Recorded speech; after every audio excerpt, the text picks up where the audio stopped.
Meus irmãos e irmãs, celebramos hoje o segundo domingo do tempo do Advento. A título de recordação, semana passada nós dizíamos sobre o primeiro e principal sentido da espiritualidade do Advento, ajudando-nos a preparar a memória da primeira vinda de Jesus e construir também nós a esperança pela segunda e definitiva vinda de Jesus. Nesse tempo, nesse período, neste espaço entre a primeira e a segunda vinda, nós celebramos a nossa existência. Nós celebramos as nossas buscas, a nossa vivência a partir do batismo como membros de uma igreja.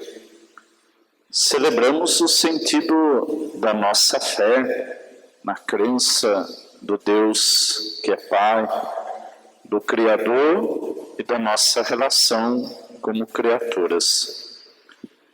Assim, nós vamos evoluindo a cada domingo através deste acréscimo, vou assim dizer, mediante esta base da primeira e segunda vinda.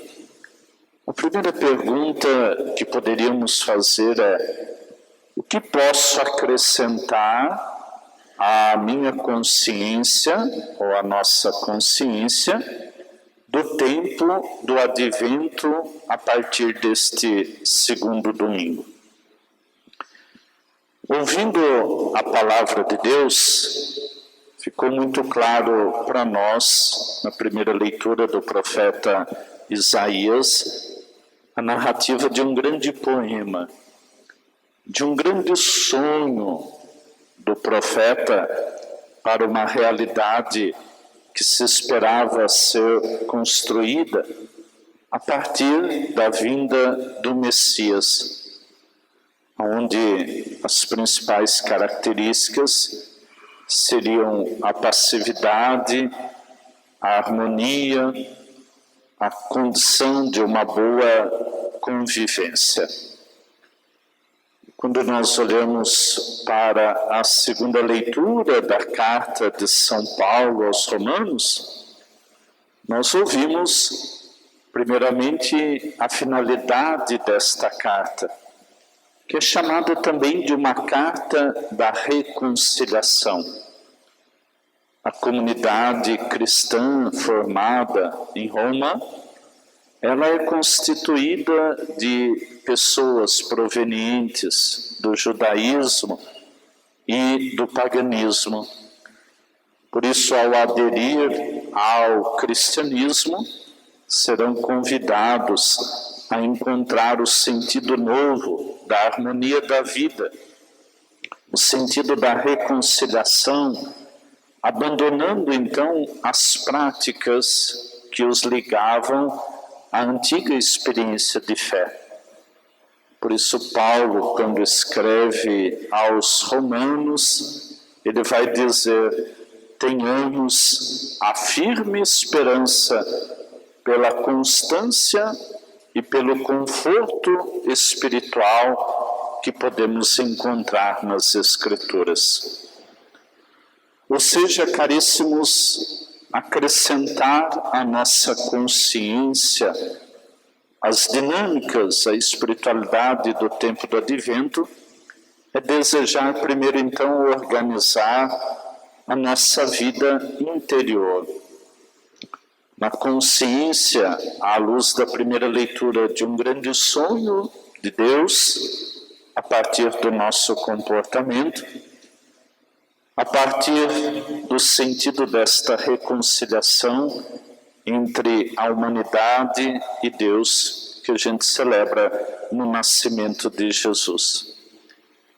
Então, são 4 semanas que nós temos a oportunidade de organizar essa casa, esse interior, para dar o espaço necessário para o nascimento de Jesus. O nascimento que traz para nós o segundo elemento. Se o primeiro é organizar a vida interior, o segundo, eu diria que a espiritualidade do advento ajuda-nos a tomar consciência da salvação. A salvação não apenas como um ato da parte de Deus através de Jesus. A salvação não apenas como olhar para a cruz e ver alguém que entregou a sua vida, o seu corpo, derramou o seu sangue para a nossa redenção. Mas a salvação justamente como uma expressão desse carinho e deste afeto de Deus por cada um de nós. Eu acho que uma imagem comparativa que nós podemos pensar em relação ao ideal da salvação está naquele primeiro olhar que vocês, queridos pais, dirigiram aos vossos filhos na ocasião do nascimento. Quando o médico ou a enfermeira lhes entregou no seu braço aquele filho gerado, aquele primeiro olhar é único.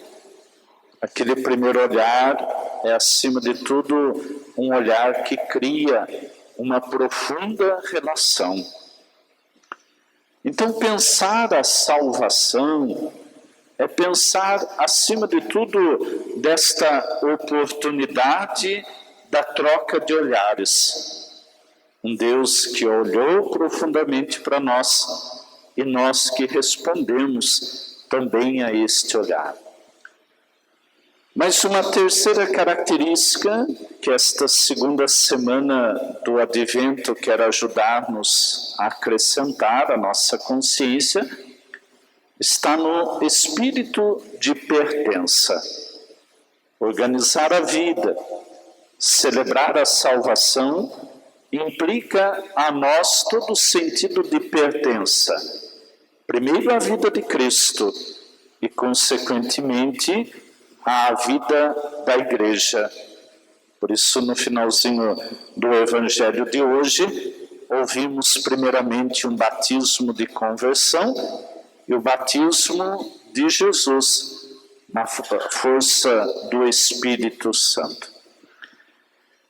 Pensar esse tempo do Advento é também caminhar com algumas personagens.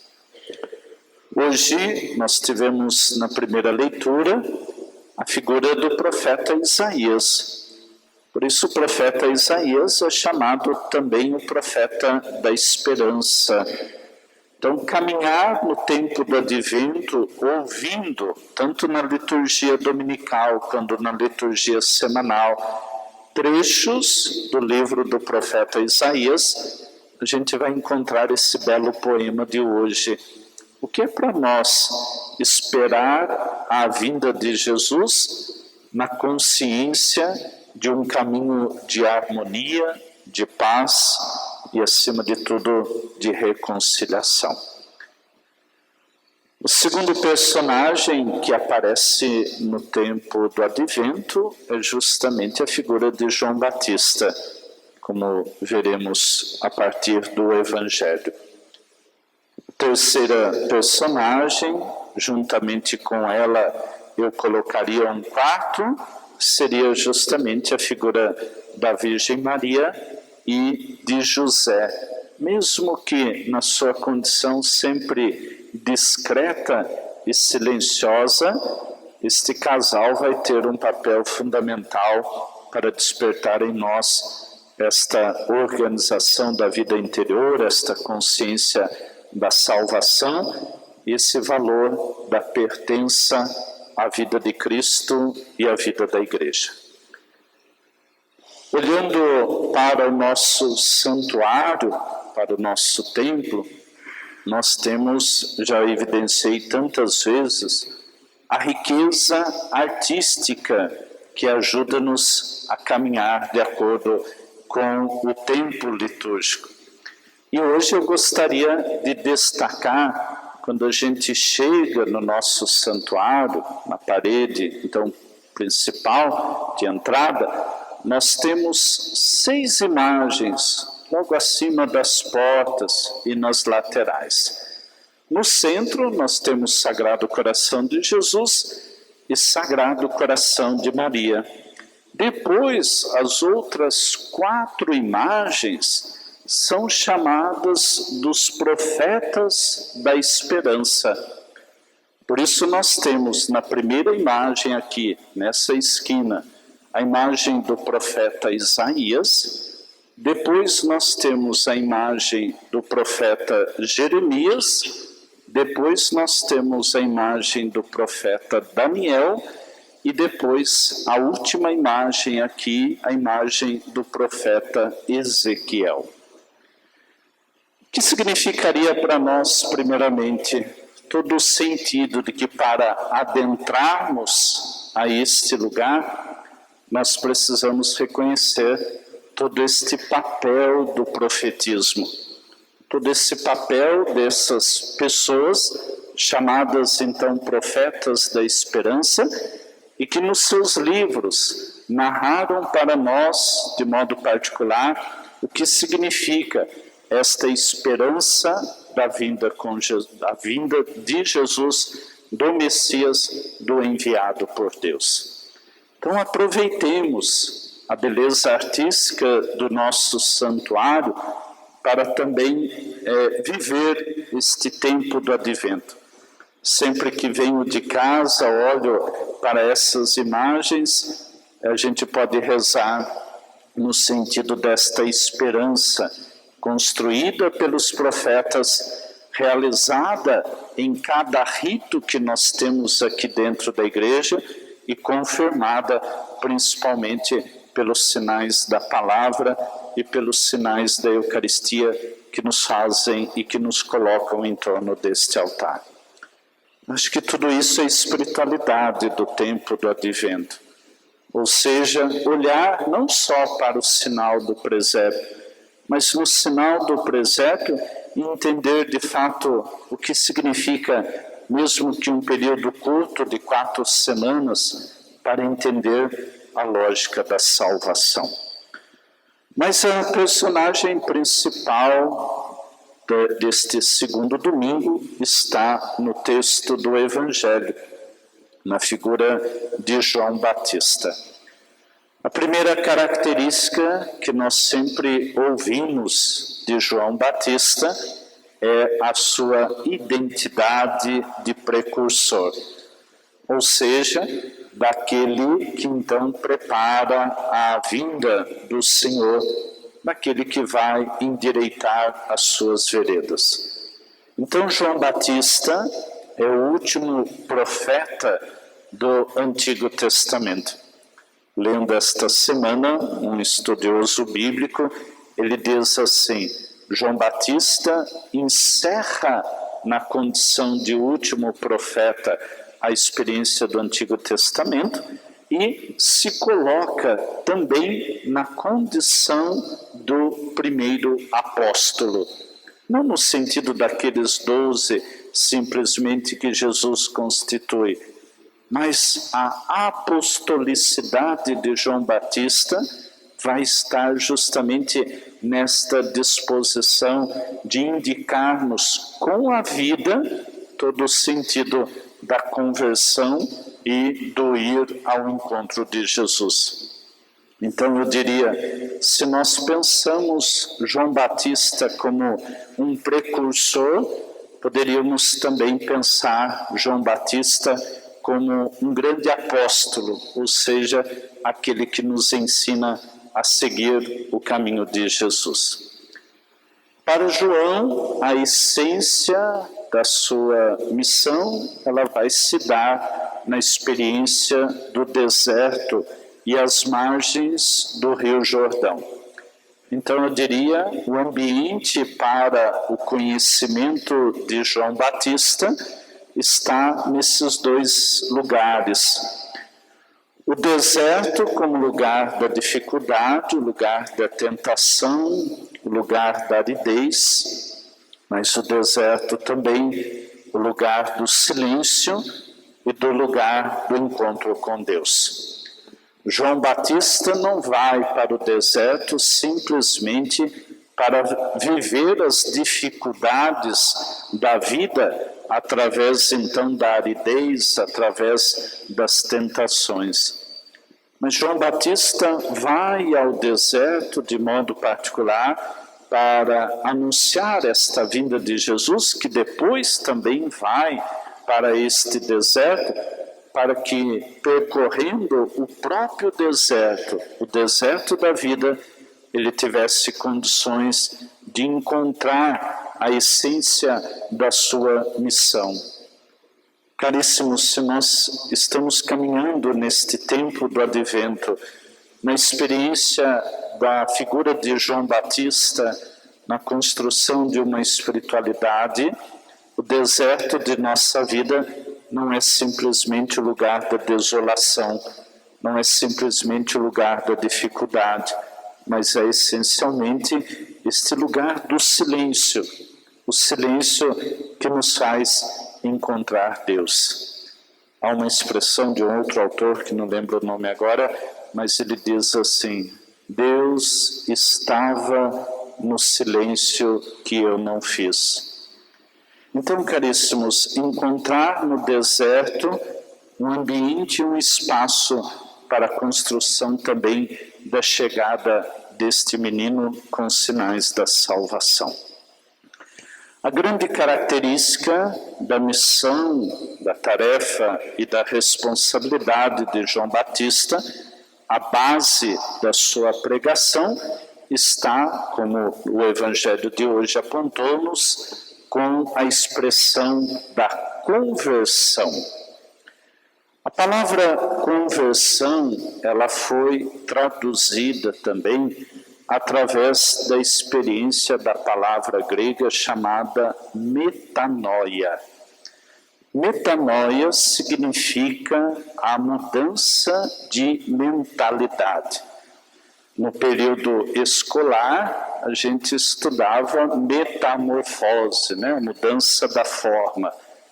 Na experiência de João Batista, nós vamos para a metanoia, ou seja, a consciência de que conversão, ela não é exclusivamente um ponto de chegada ou um elemento puramente externo. A metanoia vai ajudar-nos, de modo particular, a construir esta mudança interior. Ou seja, se eu começo dizendo que o tempo do Advento tem a finalidade de organizar a vida interior, o padre quis dizer justamente disso que João Batista nos aponta. Ou seja, fazer um processo de mudança, uma metanoia dentro de nós, uma consciência de que a conversão é um processo de toda a vida. Então, ninguém se sinta plenamente convertido, mas como esse processo da vida, nós vamos buscando cada vez mais ajustar-nos aos princípios e aos ideais de Deus. Assim, a base da pregação de João será a conversão mediante a consciência da acolhida do reino de Deus. E o reino é para ele justamente este ambiente de harmonia e de paz. Ainda no Evangelho de hoje, nós encontramos a respeito de João Batista o testemunho do profeta Isaías, que vai dizer justamente que ele é a voz que grita no deserto. Na primeira leitura, como dizia, ao sonho do profeta Isaías, principalmente no acolhimento dos dons do Espírito Santo. A primeira leitura de hoje é um dos fundamentos bíblicos dos 7 dons do Espírito Santo, dos quais, então, nós temos 6. Espírito de sabedoria e discernimento, espírito de conselho e fortaleza, espírito de ciência e temor de Deus. Por isso, mais tarde, uma tradução da Bíblia, chamada tradução dos 70, ela vai acrescentar o 7º dom, que é o dom da piedade. Então, quando Isaías dá o testemunho de João Batista como uma voz que grita no deserto, ele quer, de modo particular, ajudar-nos a entender que a vivência, preparando-se para o nascimento de Jesus, buscando uma conversão, implica essencialmente a redescoberta dos dons do Espírito Santo na nossa vida.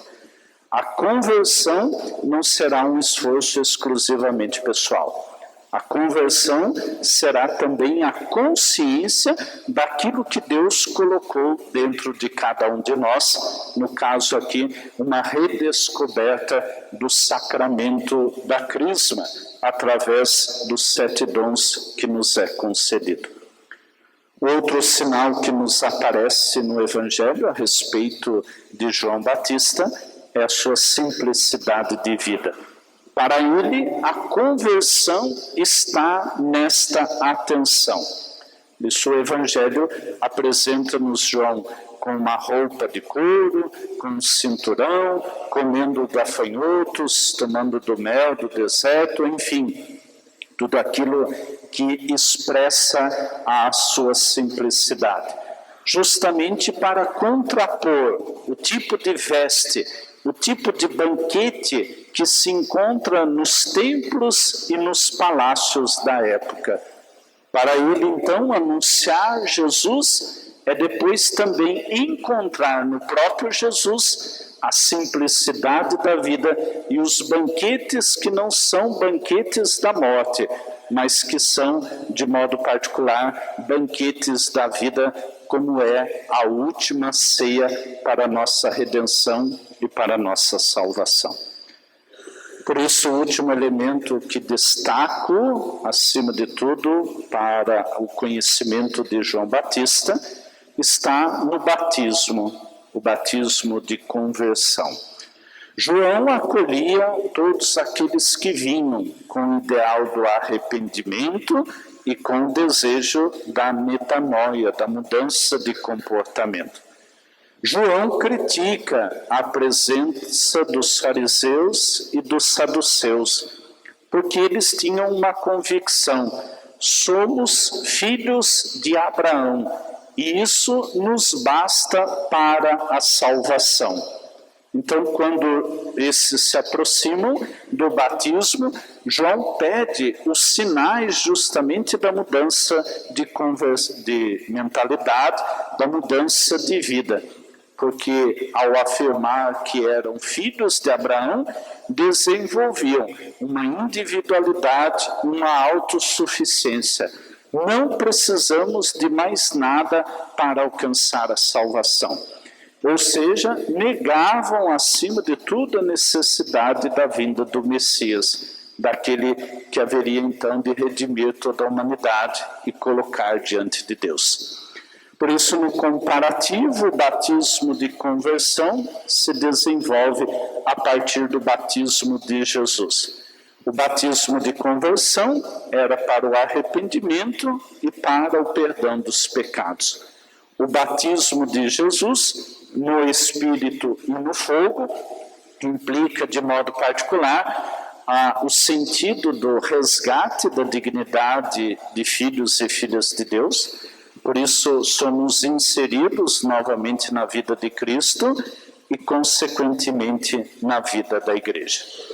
Caríssimos, eu concluo dizendo de que viver esta semana do tempo do Advento é pedir ao Senhor essa graça, a graça de organizar nossa vida interior, para que, atentos aos bens terrenos, coloquemos nossa esperança nos bens eternos. Será a oração que vamos rezar logo depois da comunhão.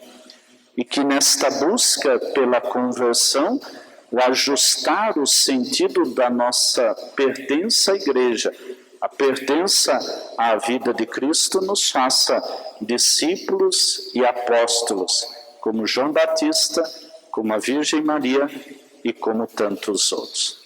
Uma boa e santa semana a todos nós.